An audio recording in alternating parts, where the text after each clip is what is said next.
ilmu kimia itu justru dipelopori oleh seorang ilmuwan muslim itu, Jabir bin Hayyan itu kan. Dialah sebetulnya ilmuwan dari kalangan muslim yang menjadi bapak kimia modern, peletak dasar ilmu-ilmu kimia gitu.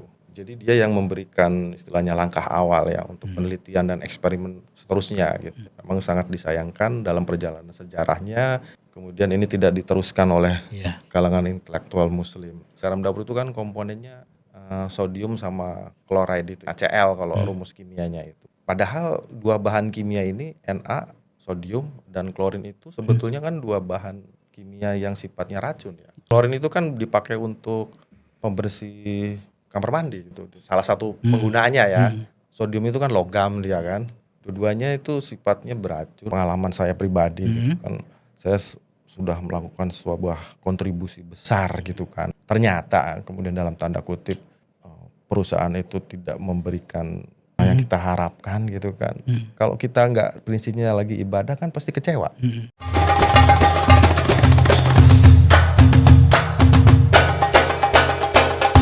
Sinihbar, Siniar Ikhbar. Assalamualaikum Ikhbarian. Dunia memang terbiasa menjauhkan sesuatu yang pernah dekat dan melekatkan sesuatu yang bahkan tak pernah kita kenal sebelumnya.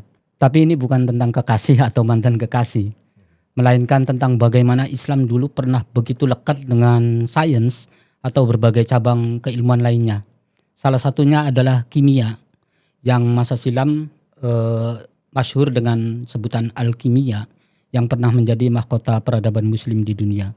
Melalui tangan para ilmuwan muslim masa itu, kimia tidak hanya dipahami sebagai ilmu pengetahuan tapi juga sebagai sarana untuk mendekatkan diri kepada Sang Pencipta melalui pemahaman alam dan reaksi-reaksi yang dimunculkannya. Namun kini seolah jarak itu benar-benar tercipta sehingga membuat sains begitu tidak memiliki identitas yang bersinggungan dengan tradisi keislaman modern. Hari ini kami hadirkan kisah yang sedikit banyak mungkin mampu mengembalikan jalan kedekatan itu bersama Haji Asep Supriyadi. Beliau adalah seorang praktisi sekaligus ahli teknik kimia yang telah malang melintang di industri global. Kita akan membahas bagaimana nilai-nilai Islam sebenarnya tetap hidup di dunia teknologi modern. Beliau akan berbagi pandangan tentang perjalanan karir, peran spiritualitas dalam pekerjaan, termasuk ini yang paling penting, pesan-pesan yang mendalam untuk para santri dan generasi muda untuk mengikuti jejak langkahnya yang tentu menarik dan patut diteladani. Selamat datang di Sinihbar, Siniar Ikhbar, podcast persembahan ikhbar.com dalam episode Reaksi Kimiawi Santri. Assalamualaikum Pak Haji. Waalaikumsalam Mas. Sehat Pak Haji? Alhamdulillah sehat. Terima kasih sudah berkenan datang di studio kami ikhbar.com dan selamat datang di Pondok Pesantren Ketitang Cirebon. Guna mengawali perbincangan yang bakal menarik ini, mungkin bisa diceritakan dulu Pak Haji, kesibukan yang barangkali mewarnai hari-hari Bapak dalam sebulan atau seminggu terakhir ini seperti apa? Ya. Monggo. Ya, aktivitas utama saya adalah bekerja di industri kimia ya. Bekerja di salah satu perusahaan multinasional company dari Swiss yang banyak memproduksi bahan-bahan kimia atau produk-produk kimia yang sebetulnya aplikasinya atau penerapannya itu banyak di semua lini kehidupan kita gitu. Saya bekerja di bagian produksi sebagai supervisor di sana. Saya terlibat di proses produksi dari mulai penyiapan bahan baku, proses produksi utamanya sampai pengemasan.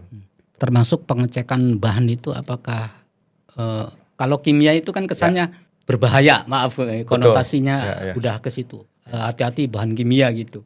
Ya, bahan kimia itu banyak macam-macamnya ya. Ada yang memang berbahaya dengan simbol-simbol bahan kimia tertentu. Itu ada gambar tengkorak seperti itu, ada gambar tanda seru, itu adalah simbolisasi status bahan kimia itu seperti itu. Ada yang sifatnya eksplosif, mudah meledak gitu kan. Ada yang sifatnya flammable, mudah terbakar, lain-lain itu semua. Nah, itu untuk pengecekan itu ada bagiannya tersendiri.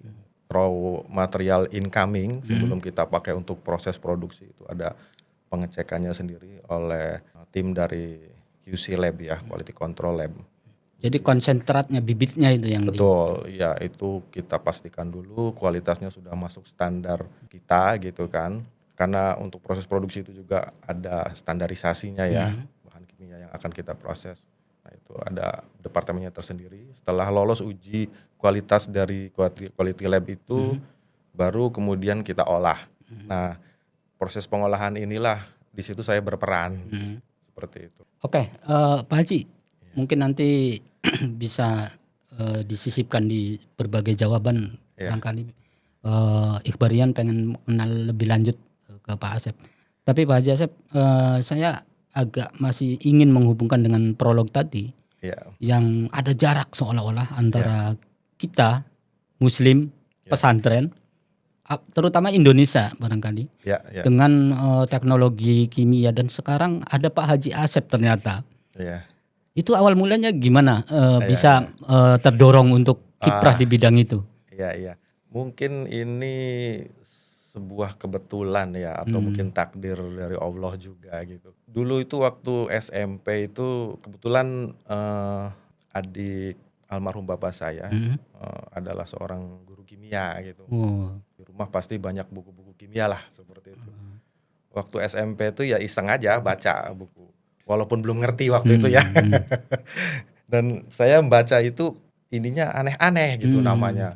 Ada yang namanya kalsium hidroksida, ada yang namanya sodium klorida. Dan yang pujang itu rumus-rumus. Ya, ada yang namanya pakai bagan itu. Sodium metasilikat, asam sulfat, segala macam gitu. Baca buku kayak gitu walaupun belum ngerti gitu kan. Nah ini tertarik apa ini kan gitu kan. Ya sekedar baca aja karena buku itu ada di meja, ada di lemari gitu kan, punya Bu Li ya berarti ya. Nah mulai agak serius itu ketika SMA. Ini ketika teman-teman lain menjauhi eksak kimia, Pak Haji Asep waktu itu malah mendekati. Agak aneh sih Pak. Iya. Ya itu ketidaksengajaan itu gitu kan. SMA kan itu mulai ada pelajaran kimia ya. Dulu itu kurikulum lama itu seperti itu. Nah di situ saya mulai serius gitu. Dari kesan dulu baca waktu masih SMP itu terbawa gitu. Era Pak Haji Asep itu sudah kimia apa masih ilmu alam? Masih ilmu pengetahuan alam namanya. Ilmu pengetahuan alam. Ya dari situ mulai belajar dan ya ternyata kok menarik gitu kan. Menarik gitu kan. Apa yang bikin saya menarik gitu, waktu itu saya belajar gitu kan, ada yang namanya garam dapur ya. Garam dapur itu kan, garam dapur itu kan komponennya sodium sama klorida itu ya, NaCl kalau rumus kimianya itu. Padahal dua bahan kimia ini, Na, sodium dan klorin itu sebetulnya kan dua bahan kimia yang sifatnya racun ya.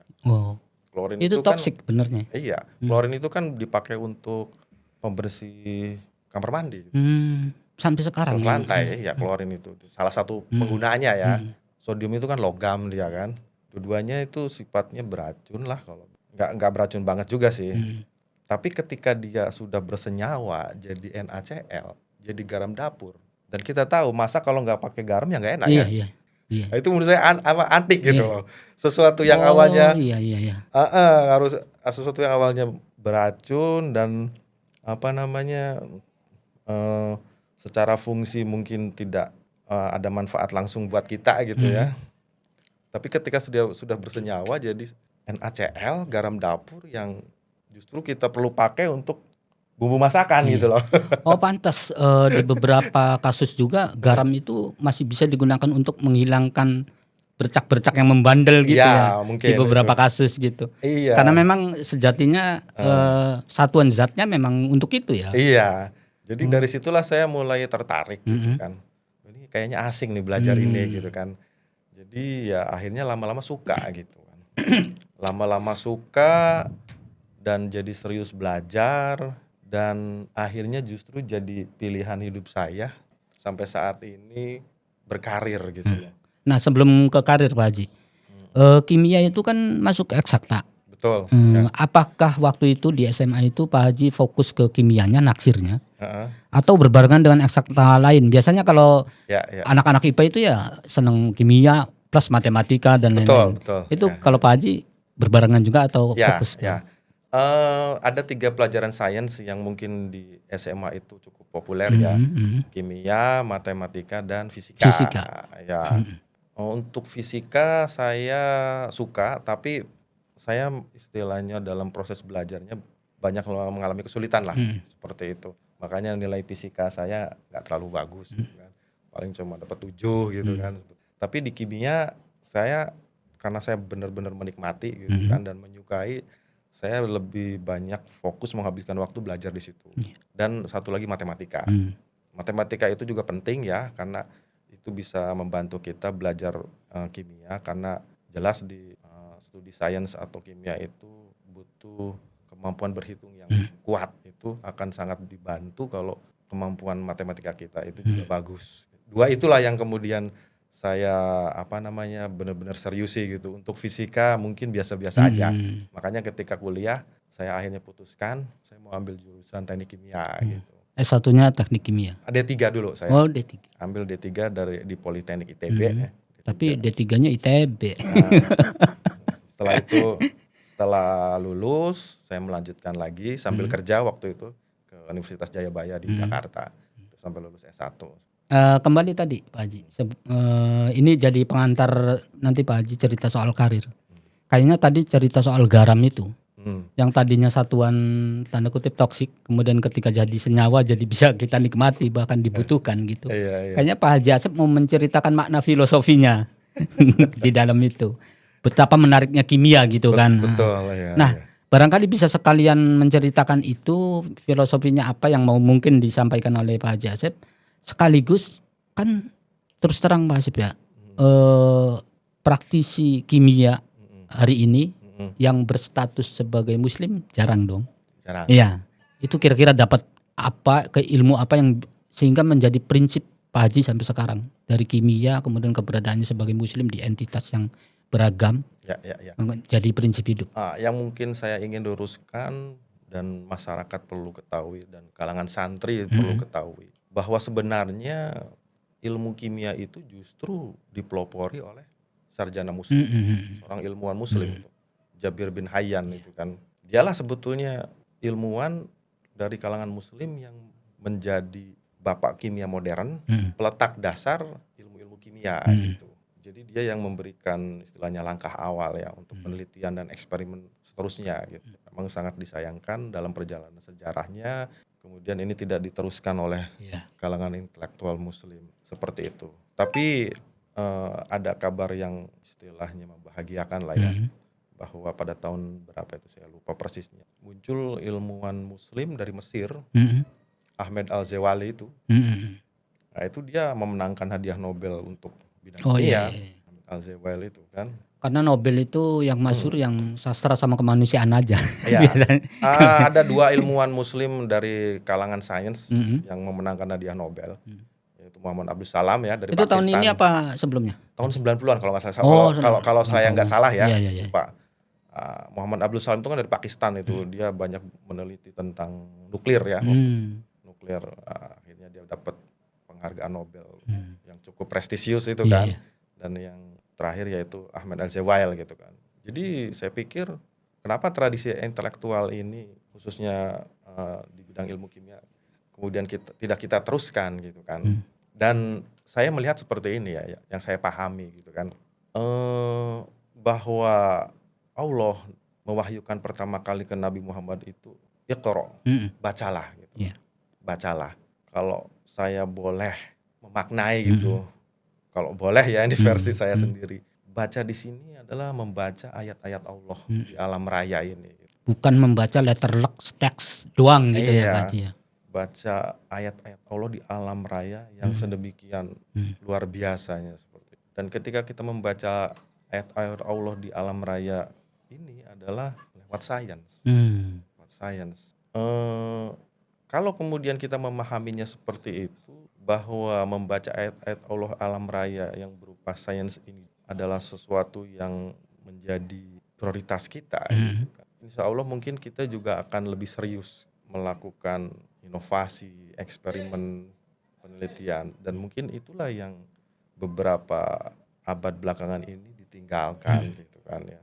Dan refleksi itu, hasil permenungan itu Pak Haji temukan di selama menggeluti kimia. Iya betul, karena saya berkarir di industri kimia ini bisa dibilang sudah hampir 2 dekade ya, Wah, 24 tahun saya berkarir di industri kimia gitu kan. Selama saya berkarir, saya banyak menemukan formula-formula bahan kimia, resep-resep bahan kimia itu semua datang dari barat. Datang dari barat itu kan. Karena kalau dari India isinya bumbu-bumbu. Iya.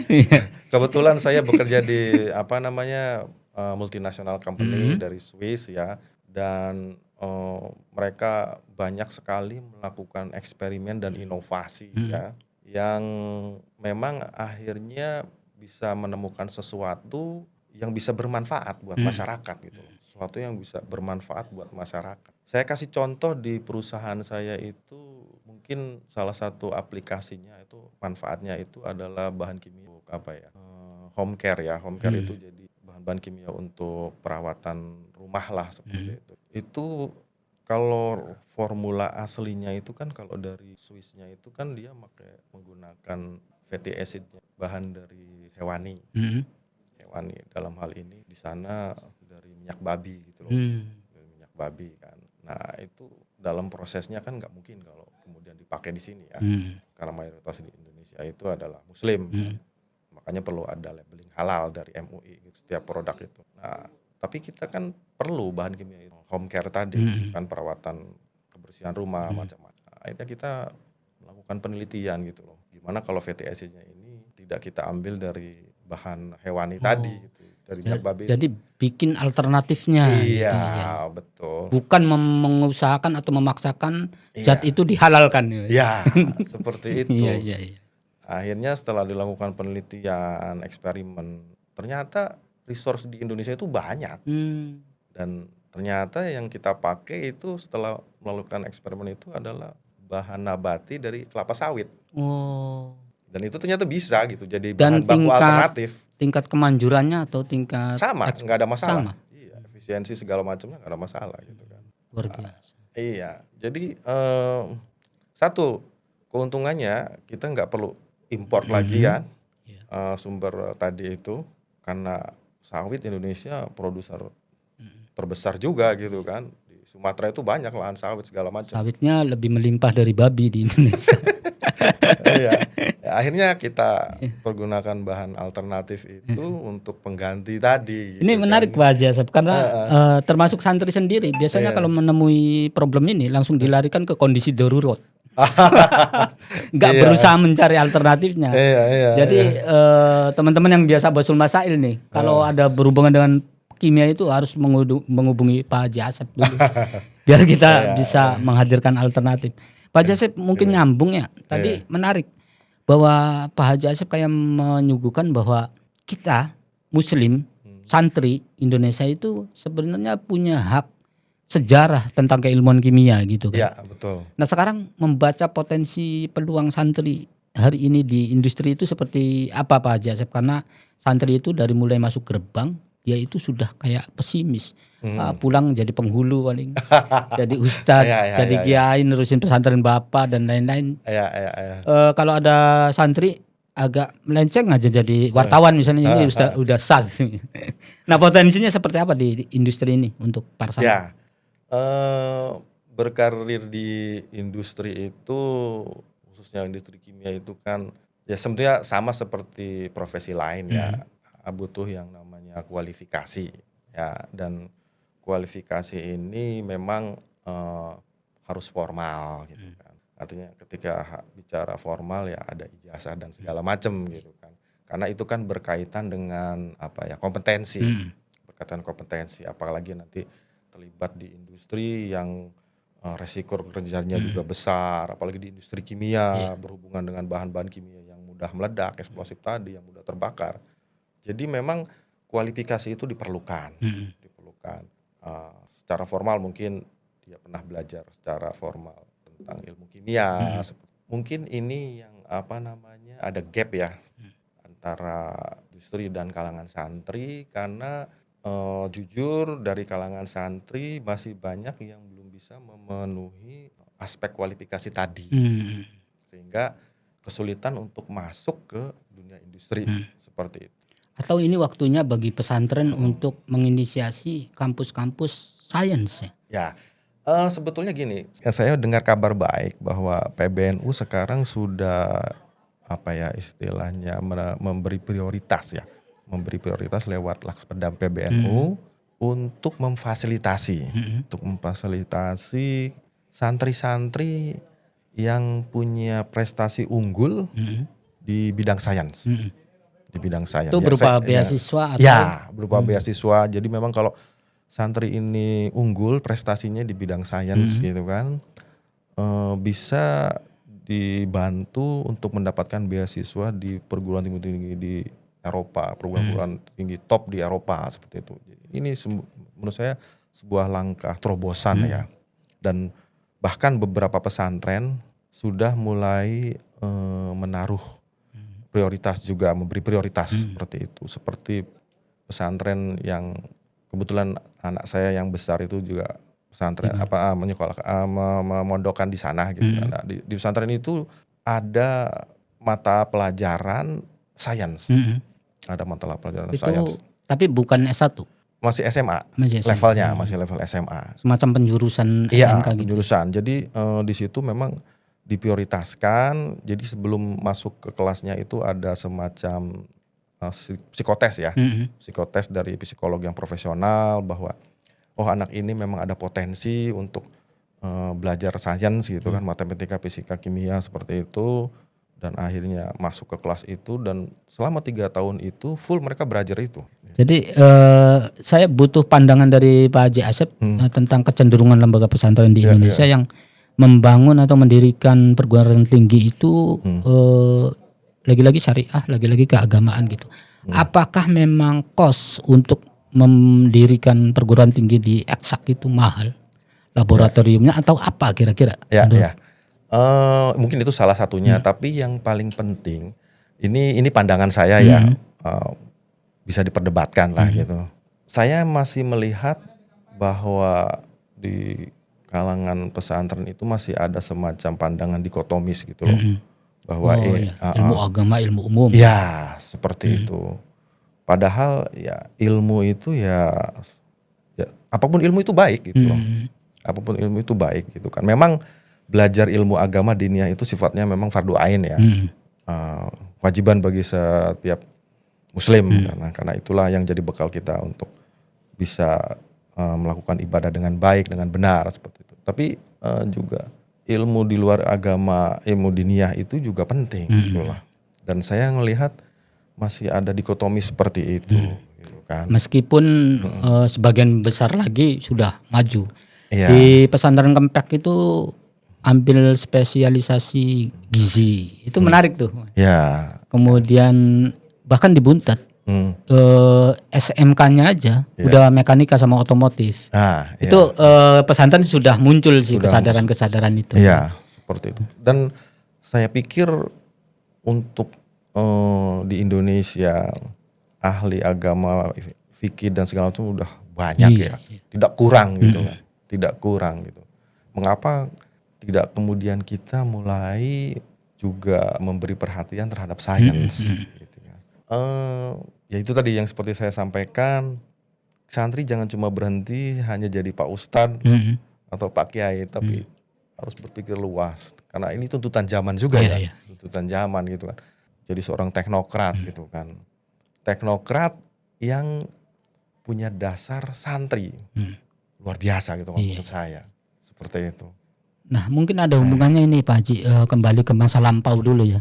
Kimia itu kan memang tadi Pak Haji memberikan wawasan ke kita bahwa fondasinya itu dibangun oleh orang-orang kita, ilmuwan-ilmuwan Islam.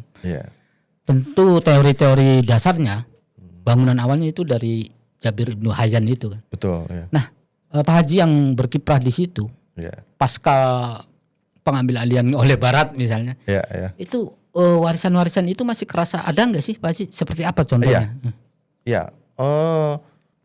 Jabir bin Hayyan itu menulis hampir 300 buku ya, karya ilmiah tentang ilmu kimia gitu kan. Dia salah satunya itu yang paling banyak aplikasinya di dunia industri saat ini adalah ketika dia menemukan destilasi, Penyulingan. penyulingan destilasi. Itu sampai saat ini banyak diterapkan di industri dengan pemanfaatan macam-macam seperti itu kan. Dia juga banyak menemukan bahan-bahan kimia seperti asam sulfat, seperti itu kan. Teori gimana membentuk kristalisasi, seperti itu. Itu dasar-dasar penting di kimia itu Iya, oleh Jabir Ibnu Hayyan. iya. Jadi apa yang dia temukan dari eksperimen beliau itu sampai saat ini memang masih relevan dan masih dipakai di industri. Nah, kalau komunikasi Pak Haji di luar negeri misalnya lagi di Swiss dengan orang-orang luar itu, pengakuan itu masih ada. Bagaimana pendapat mereka gitu? Saya melihat kayaknya memang ada semacam pengaburan sejarah ya. Seperti itu. Iya. Pembajakan gitu ya Pak Haji. Iya, jadi mereka setelah Renaissance itu kan seolah-olah itu sudah merasa unggul gitu kan, dan ya nggak kenal gitu Jabir bin Hayyan itu, seperti itu. Kan biasanya yang tidak bisa dibohongi itu, yang nggak bisa dikaburkan itu dari nama-nama. Ya, ya. Kalau mau disebut Avicenna atau apa itu kan akar katanya Ibnu Sina, orang Islam gitu kan. Nah, karena nuansanya agak ke Arab. Kalau di istilah-istilah kimia yang masih terawat dengan bahasa semi-semi Arabnya masih ada nggak? Sudah sangat jarang. Sangat jarang ya. Iya, sangat jarang. Karena di ikhbar.com juga kemarin melakukan liputan khusus. Ternyata makna kimia dan alkimia yang alnya dihapus sama barat itu beda jauh gitu. Jadi kita agak tertarik untuk menanyakan langsung ke Pak Karena Asep. Ketika saya belajar pun buku-buku referensi utama ya untuk teknik kimia itu bisa dibilang hampir 90% itu ya dari barat gitu. Tentang neraca massa dan energi itu referensi utamanya dari barat gitu kan. Tentang termodinamika juga dari barat, seperti itu. Ya memang dalam perjalanannya mereka melakukan inovasi dan penyempurnaan gitu ya, yang kemudian akhirnya diklaim. Atau introspeksi ya memang kita nggak melanjutkan sih waktu itu. Ya seperti itulah. Karena dasarnya sudah ditemukan, kemudian mereka kreatif untuk mengembangkan. Ya melakukan penyempurnaan, perbaikan inovasi baru segala macam. Kita hanya, tapi memang ya dasar utama pijakannya itu ya dari Ibnu Hayyan tadi. iya. Jabir bin Atau Hayyan kita terlalu sedang merayakan masa lalu. Iya. Nah, mungkin meningkat ke yang lebih personal nih Pak Haji Asep. Iya. Seorang Muslim taat Pak Haji Asep, mungkin ulama juga di kampungnya beliau ini.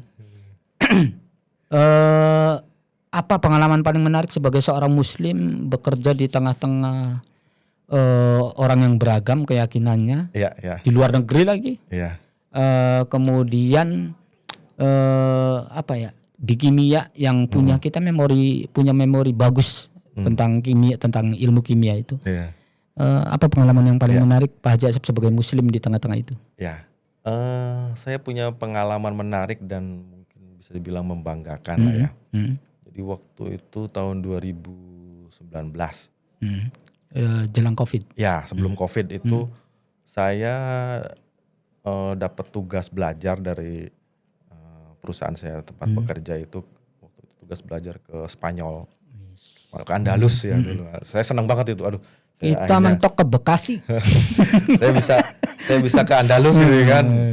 Pusat peradaban Islam di abad pertengahan gitu kan. Saya waktu itu dapat tugas belajar ke sana, ke kota Tarragona ya. Tarragona untuk belajar tentang inovasi produk baru untuk industri oil and gas, untuk minyak bumi dan gas gitu kan. Jadi di Indonesia perusahaan saya mencoba mengembangkan produk baru gitu kan. Cuma karena belum ada sama sekali, akhirnya saya disuruh belajar ke sana gitu. Dikirim hampir mungkin 3 minggu lah kalau nggak salah di sana belajar. Jadi saya belajar di sana di kota Tarragona sama orang-orang Spanyol itu tentang proses kimia untuk produk oil and gas ini. Dan pada saat malam Minggu kalau nggak salah, malam Minggu itu saya diundang jamuan makan oleh mereka gitu kan. Tahlilan bukan? Jamuan makan. Di Spanyol ada undangan tahlilan juga. Iya. Diundang jamuan makan ya mungkin sebagai penghormatan lah ya, tamu dari jauh gitu kan. Rekan kerja satu perusahaan cuma beda negara gitu ya. Ya oke lah saya datang waktu itu kan jamuan ya biasa makan-makan segala macem. Kebiasaan orang sana itu kan setelah party makan-makan gitu kan minum. Ya kita juga minum sih, Pak Haji. Seret kalau enggak. Minum gitu kan, minum-minum. Beda. Gitu. Ketika momen itulah ya saya bilang gitu kan bahwa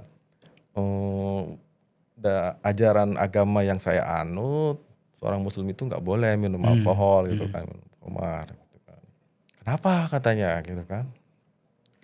Saya bilang itu perintah agama satu, tapi saya sebagai seorang sains saya harus bisa dong menyampaikan secara ilmiahnya gitu kan, bahwa ya intinya bahwa minum alkohol itu tidak baik buat kesehatan gitu kan.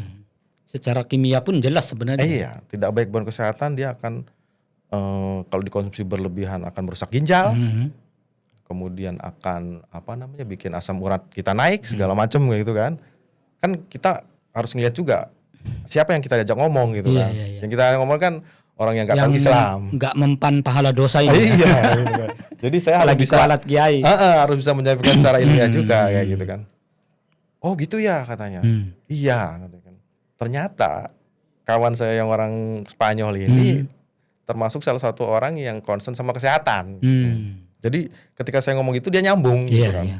Wah luar biasa ya agama Anda gitu kan. Sampai mikirin ke situ gitu kan. Dan memang saya juga sekarang udah mulai ngurangi katanya minum.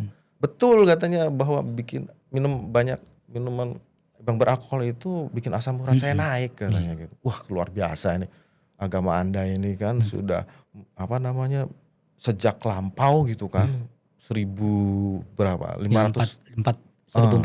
tahun sudah mengatakan seperti itu gitu kan. Wah, disitulah saya bangga gitu kan. Untung gak langsung asyhadu gitu. Iya. Dan memang kan sekarang secara medis dan secara ilmiah terbukti. Itu secara keyakinan dan keimanan Pak Haji Asep. Kalau soal keislaman sekaligus kebangsaan yang agak berhubungan dengan bisnis, karena kalau di film-film saya nonton itu kimia itu kan jadi urgent banget, jadi topik yang utama. Misalnya Perang Dunia Kedua ada Einstein atau siapa yang dia nggak rela membuat sesuatu gitu yang berdampak banyak bagian. Pak Haji Asep pernah menemui konflik interest seperti itu enggak? Secara personal ini menguntungkan, tapi secara keindonesiaan, keislaman ini kurang menguntungkan gimana? Iya. Ini sebetulnya agak sensitif juga sih saya mau ngomong, tapi oke lah. Secara umum aja saya sampaikan. Kira-kira tahun ini ya, bulan Agustus kemarin. Wah, baru ini. Bulan Agustus kemarin. Baru di sini berarti nih. Bulan Agustus kemarin itu saya ditawari untuk bekerja sebagai tenaga bantuan, tenaga ahli lah untuk startup pabrik kimia baru di Malaysia. Pabrik melamin ya. Melamin di negara bagian Kedah di Malaysia itu punya Petronas. Punya Petronas. Jadi mereka pengen bikin pabrik baru untuk produksi bahan kimia melamin ini, cuma kan mereka masih belum punya, bisa dibilang tenaga ahlinya lah, gitu kan. Tenaga ahlinya gitu. Jadi mau bikin pesantren belum ada kiainya. Seperti itu. Nah, akhirnya mereka putuskan ya mau nggak mau mungkin harus merekrut tenaga ahli dari luar ya, seperti itu untuk membantu mereka mulai project, commissioning sampai startup. Sampai running plannya itu bisa sampai smooth, sampai lancar lah seperti itu. Ya kebetulan kan kita kan ada semacam jaringan lah, network gitu ya di profesi itu kan. Akhirnya mereka nemuin saya gitu kan, menemukan saya dan menawarkan gimana Pak Asep bisa join nggak gitu kan di Petronas ini, proyek Petronas ini proyek besar ya, nilainya triliunan gitu kan. Dan itu mungkin sangat strategis juga buat mereka ya. Karena untuk Asia Tenggara untuk produksi melamin ini belum ada. Sebetulnya sudah ada. Indonesia itu udah dari 20 tahun yang lalu sudah bikin. Kalau Indonesia basisnya di mana? Itu di Palembang. Oh, Palembang. Ya, cuma ya saya kurang tahu persis masalahnya apakah karena mismanagement atau apa. Sayang sekali itu akhirnya pabriknya shutdown. Sekarang akhirnya shutdown gitu kan. Terus Pak Haji menerima tawaran itu dengan gaji UMR. Ya, Tentu gajinya gila. ya kebetulan kan waktu saya punya pengalaman di melamin ya. Saya punya sertifikatnya juga untuk project commissioning startup pabrik ini segala macam. Ya, negosiasi lah segala macam seperti itu. Dan mereka menawarkan ya gaji yang cukup fantastis gitu kan, yang cukup fantastis. Cuma saya ada semacam nasionalisme gitulah dalam diri saya gitu kan. Apakah menunggu momen Indonesia membuat proyek serupa atau gimana Pak? Itu saya berharapnya seperti itu gitu kan. Luar biasa. Kalau orang-orang umum itu saat ini yang penting kerja dulu Pak Haji. Cari kerja lagi susah. Pak Haji Asep menolak atas nama kebangsaan. Iya. Meskipun belum ada yang dengar juga ya. Iya. Saya berharap sih bisa bangun pabrik ini kembali. Kan kita pernah punya pabrik ini. Karena melamin ini secara visibility bisnis itu luar biasa. Gitu. Itu di pasaran itu kalau ketika bagus itu 1 tonnya itu bisa punya harga sampai $2.400. Wow. Itu $2.400 per produk ton. jadinya untuk apa sih? Itu banyak aplikasinya. Banyak aplikasinya. Salah satunya itu untuk ini bahan dashboard pesawat terbang. Itu. Atau mungkin kalau yang lebih dekat dengan kita sehari-hari ya piring itulah melamin. Tapi itu aplikasi level ini nyala. Perasan ke 65-nya. Nah, problem-problem kayak Pak Haji Asep kok lekat ya sama ilmuwan, kemudian praktisi industri, sains gitu, Pak Haji, soal kebangsaan itu. Makanya tantangannya kalau pengen sejahtera pindah warga negara. Kalau pengen ya silakan sederhana ya di Indonesia, itu memang real problem itu. Ya, memang seperti itu. Makanya banyak akhirnya bibit-bibit unggul kita ketika sudah nyaman di luar negeri tidak mau kembali. Iya. Ya balik lagi tadi, memang butuh komitmen ya. Ya nggak salah sih Pak Haji. Maksudnya nggak salah tuh. Dari semua stakeholder, pemerintah, kalangan dunia pendidikan atau pesantren terhadap ini, dan memang butuh investasi besar juga. Karena yang namanya sains itu berbeda dengan ilmu humaniora ya, kayak gitu. Ilmu sains itu biasanya lekat dengan yang namanya eksperimen. Percobaan segala macam, dan untuk melakukan percobaan dan eksperimen ini kan kadang harus berkali-kali. Mungkin nggak ada lah, jarang 1 kali 2 kali langsung jadi gitu, nggak ada. Artinya kalau zaman sekarang bilang itu bakar uang, tahu? Iya. Startup gitu kan ya. Nah itu memang bakar uang sampai bangkrutnya. Iya. Tapi disitulah kekuatannya. Kenapa negara-negara barat itu, Eropa itu bisa menguasai sains, karena memang mereka dalam hal ini pemerintahnya benar-benar komitmen untuk membiayai inovasi eksperimen-eksperimen seperti itu. Jadi ada alokasi dana yang besar dari pemerintah untuk melakukan eksperimen. Tanpa itu nonsen. Dan pada akhirnya kita pun harus memafumkan kalau ada teman-teman yang memilih di luar ketimbang berhadapan dengan UMR Cirebon. Ya akhirnya lebih nyaman tinggal di luar. Iya, seperti contoh tadi lah, perusahaan saya melakukan inovasi yang dari awalnya bahan bakunya minyak babi, kemudian beralih jadi minyak nabati gitu kan, dari fatty acidnya dari kelapa sawit. Itu kan butuh penelitian panjang dan butuh biaya dan gitu. Dan kos yang lumayan ya Pak. Iya. Ya mungkin ini yang perlu dipikirkan oleh pemerintah dan semua stakeholder. Untuk menyempurnakan obrolan kita nih Pak Haji. Pak Haji Asep itu kan sukses dan ya jadi teladan lah terutama bagi santri ya. Tapi kan secara personal mungkin tetap ada sesuatu yang Ini karena kimia dari tadi berbicara eksak, rasional, kita agak ke tahayul sebentar Pak Haji. Iya. Kalau Pak Haji misal dikasih kesempatan kembali ke masa lalu, Iya. kira-kira Pak Haji Asep mau bilang apa ke Asep kecil Ya. sebelum sesukses hari ini, biar lebih sukses gitu? Iya. Saya ingin katakan cintailah ilmu. Cintailah ilmu gitu kan. Karena Tanpa dikotomi, ilmu apapun. ya tanpa dikotomi. Saya nggak tahu ya itu kutipan hadis atau Al-Quran menyebutkan kalau Anda mau sukses di dunia ya dengan ilmu. Iya. Begitu juga kalau Anda mau sukses di akhirat ya dengan ilmu gitu. Jadi saya melihat ilmu ini posisinya luar biasa mulia dalam Islam. Itu Sebagai fondasi. Iya, cintailah ilmu. Gunakanlah ilmu dalam semua aspek kehidupan kita gitu kan. Insya Allah selamat gitu kan. Ilmu itu betul, orang yang berilmu itu akan dinaikkan derajatnya oleh Allah. Itu. Jadi cintailah ilmu sejak awal dan tekunlah belajar. Tekunlah belajar. Saya masih merasa masa kecil saya masih banyak mainnya gitu. Kayak gitu. Mungkin kalau saya dulu lebih rajin belajar dan segala macam, bayangan saya ya kadang suka ada angan-angan gitu ya. Bisa seperti teman saya yang lebih sukses gitu kan. Yang sampai bisa dapat beasiswa ke Inggris, London, kemudian dia berkarir di sana segala macam kayak gitu kan. Mereka nggak tertarik untuk nyalek. Iya, seperti itu. Cintailah ilmu dan tekunlah belajar gitu kan.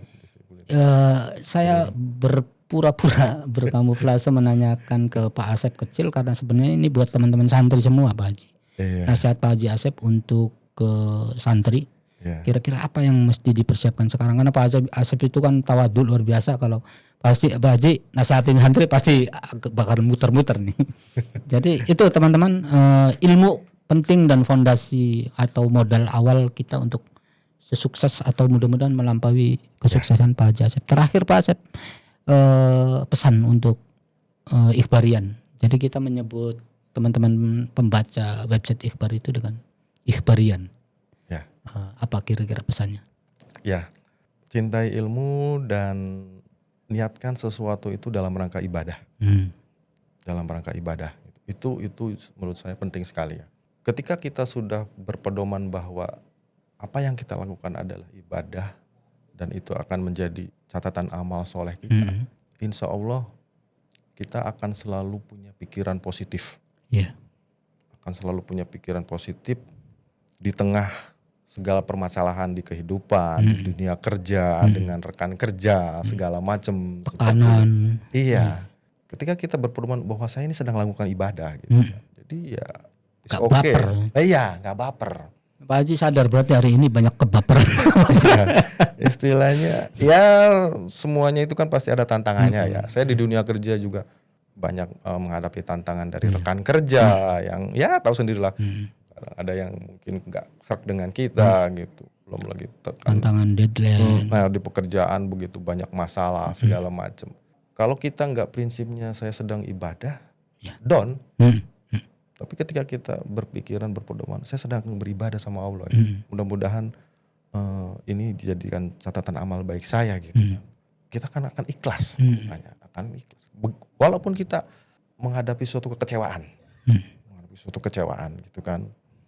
Minimal bebannya nggak terlalu berat gitu ya. Jadi kita akan lebih legowo menghadapi sesuatu. Karena kesadaran itu dibangun dari awal ya. Ketika kita, ya saya mengalami inilah pengalaman saya pribadi gitu kan. Saya sudah melakukan sebuah kontribusi besar gitu kan terhadap pekerjaan saya, perusahaan. Tapi ternyata kemudian dalam tanda kutip perusahaan itu tidak memberikan apresiasi yang kita harapkan gitu kan. Kalau kita nggak prinsipnya lagi ibadah kan pasti kecewa. Akhirnya menurunkan mental saya gitu. Udahlah ngapain kerja capek-capek. Ini juga perusahaan kurang mengapresiasi. Akhirnya mungkin nanti timbulnya malas-malasan segala macam. Tapi balik lagi kalau kita prinsipnya berpedomannya bahwa saya ini sedang melakukan ibadah gitu, sama Allah gitu kan. Minimal kita punya harapan Mungkin Ongo lagi menyiapin sesuatu yang lain gitu ya, Pak Haji. Ya itulah yang saya katakan, dampaknya nanti akan kita selalu punya pikiran positif. Insya Allah seperti itu. Luar biasa, Ikhbar Rian, ilmu kemudian jadikan apa yang kita lakukan setiap hari, apapun itu sebagai ibadah supaya ikhlas. Matur nuwun, terima kasih banyak Pak Haji Asyaf, obrolan yang sangat luar biasa dan bermanfaat bagi Ikhbar Rian. Jangan lupa terus membaca konten-konten artikel menarik, mendalam dan segar di ikhbar.com dan saksikan terus Sinikhbar, Siniar Ikhbar. Assalamualaikum warahmatullahi wabarakatuh. Waalaikumsalam. Ikhbar.com mengabarkan kebaikan.